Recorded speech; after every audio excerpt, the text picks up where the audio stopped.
Welcome to Briar Patch Broadcast with your anchors Shelby Anderson and Zach Hubbard.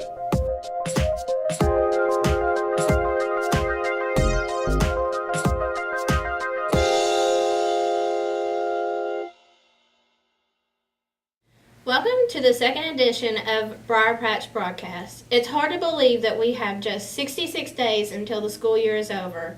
Midterms for the third 9 weeks will come out tomorrow. Next week begins basketball homecoming week. The homecoming game against Estill County will be held Saturday, February the 14th. The homecoming court was announced last week.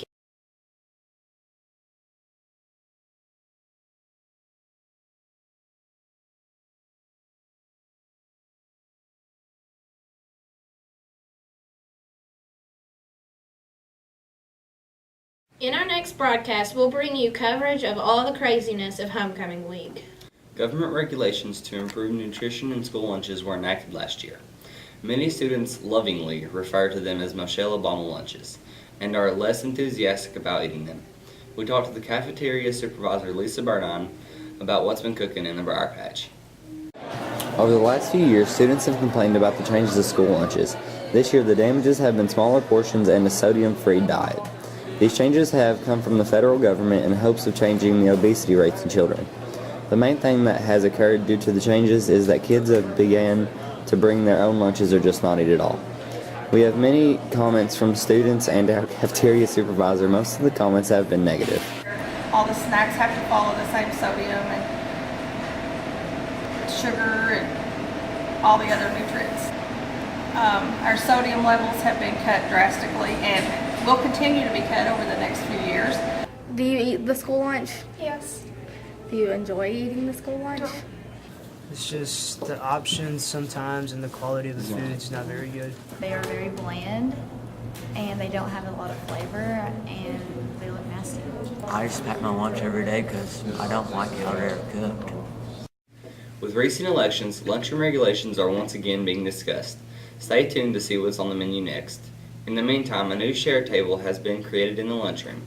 You can contribute any items you don't want to eat and take any items from the table that looks good to you. Somerset High School changed its cell phone policy this year. Students are now allowed to have their phones out between classes and during lunch. But has this made a difference for the better? Logan, Cassida, and West Hill examine the effects of cell phones in the classroom. First, let's look at some numbers. 8 out of 10 teens have cell phones. The average teenager sends 440 text messages, and 110 of those messages are sent in school. 65% of teenagers use their phones in school despite school policy, and 35% of teens admit to having cheated on a test. Do you allow phones in your classroom? I allow my students to have phones out when they're using them to do work. Do you think phones in the classroom are a helpful tool? They're a benefit in my room because we have old textbooks and sometimes we're talking about things that aren't in the textbooks. They'll use their phones to look up stuff, so yeah, we use them quite a bit. Do you think the policy should be more strict or more lenient? I think the policy's fine. They can have the phone out when we're using it. They can't have the phone out if we're not using it in class. Yeah, I use my phone in the classroom sometimes. Just depends on the class, I guess. Miss Jenkins' class, I certainly do not, because I know she'll take the phone and she has a right to. Do I think they can be used educationally? Yeah, but do I think kids will use them educationally? Probably not. I think some teachers should be more strict on the phone policy, but others, the leniency's fine. Do you allow phones in your classroom? I don't allow phones in my classroom. No, I let the students at the beginning of class, if they want to send out a quick text, whatever, but then as soon as class starts, boom, no more phones. Do you think phones could be used as a helpful tool in class if utilized properly? Maybe, yeah. iPad would probably be better if you could use an iPad. The phone is just the texting mechanism. It's too tempting. Students want to text, so I don't know about that. Do you think more teachers should be strict on the policy? I don't know how all the teachers are on that policy, so I can't comment on whether or not they should be more strict. Also, after looking at numerous opinions on debate.org, we found that 71% of people said we should have phones in school and 29% said we should not.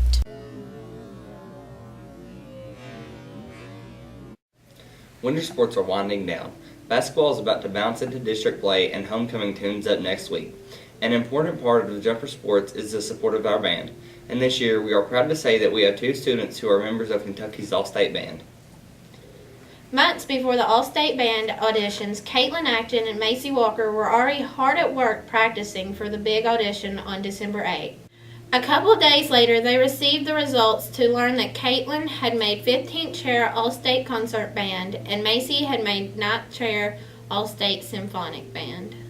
What is All-State Band? All-State Band is the highest and most competitive form of honors bands in the state of Kentucky. Students from all across Kentucky come and audition. The most talented musicians in the high schools across Kentucky are in All-State Band, basically. How much did you have to practice? We practiced like hours and hours, and we got our music in August, so we've had 5 months, and we have to work our butts off to be able to get to the level as those Louisville kids. And there's also a music conservatory in Louisville. It's called YPAS, and a lot of the students from YPAS are in All-State Band because conservatories like that, they focus more on music instead of, Academics. core classes. Where will you be performing at? We're going to be performing at an arts center in Louisville. Basically, it's a really modern looking concert hall. It's about 3 stories tall, so like a lot of the big bands go and play there. We're going to be performing there on the 7th of February, so you guys should come watch us. It's also connected to the Galt House, and it's really close to the Galt House where we stay for the days that we're doing All-State Band. How long do the ensembles rehearse? On Wednesday, whenever we leave, we're going to be leaving after school.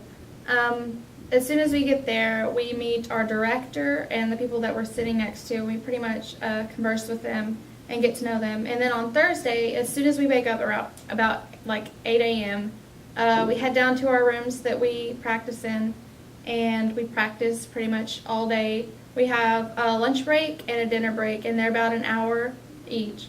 And then throughout the day, we'll also have another break where we get to go to the convention center because they have a huge convention center with like a bunch of music stores that come in, and there's a huge music selection that you can go through. So they have to give you time for that.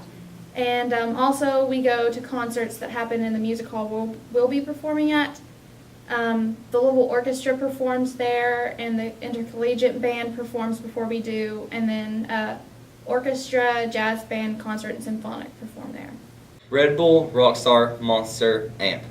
Energy drink consumption has tripled among teens in recent years, according to a 2013 study. Another study found that teens who drink sports and energy drinks may have other unhealthy habits such as smoking and drinking soda. How does Briar Jumper Nation feel about these drinks? How do you feel about energy drinks? Well, we asked the students of Somerset High School if they do and why they do or don't drink them. Do you drink sports drinks? Yes. Why? Because I believe they improve sports performance. Do you drink energy drinks? No, I don't. Why? Because they're bad for your health and they mess with your heart. Do you drink energy drinks? Yes, I do. Why? Because I like the way they taste and they help me wake up Saturday and Sunday before work. Do you drink energy drinks? No, I don't drink energy drinks. Why? Because I'm natty. I like to stay natural, keep it 100. I like to keep my body as a temple, and I like to keep it completely natural. All health all the time. I drink like carrot juice and smash up some tomatoes, and I drink those, but never energy drinks. It's bad for you. Our students believe in giving back. From first responders, coat and book drives, to fundraising for Special Olympics, students have participated in several service projects this year. Before Christmas break, the 4 classes came together for some friendly competition that benefited God's Food Pantry. Jeremiah Jones has the details. Somerset High School's FBLA and Miss Hiker's business management class sponsored the Hope Food Drive to help God's Food Pantry. An estimated 578 canned food items were collected, raising over $500. The students then continued to load the police cruisers with the canned goods, and the officers drove them over to the God's Food Pantry. The county sheriff stated that most people who do food drives do them during Thanksgiving and often forget about Christmas. Folks just kind of forget about people having, good meals around the holidays, and especially Christmas time, because they just gave at Thanksgiving. So for me at the state police,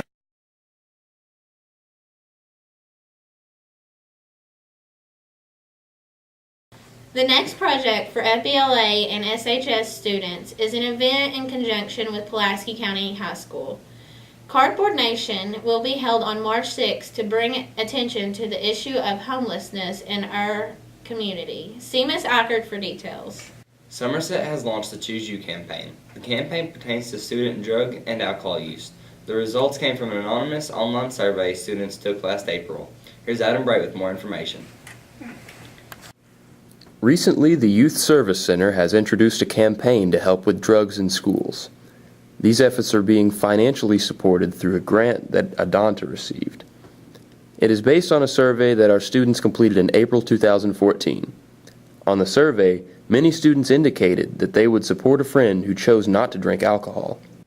Thanks for watching Briar Patch Broadcast. We'd love to hear about what stories interest you. Email us at briarpatchbroadcast@gmail.com. Coming up next time, we check out the growing arts and humanities programs at SHS and fill you in on all the homecoming activities. We leave you with a clip from a music video produced by Jasmine Lucas featuring Emily Galway. If you would like to see the entire video, you can check it out at the URL below. I'm feeling, oh no, I have conditions, I make the rules and set the decisions, and I want nothing less than what I deserve. Better run before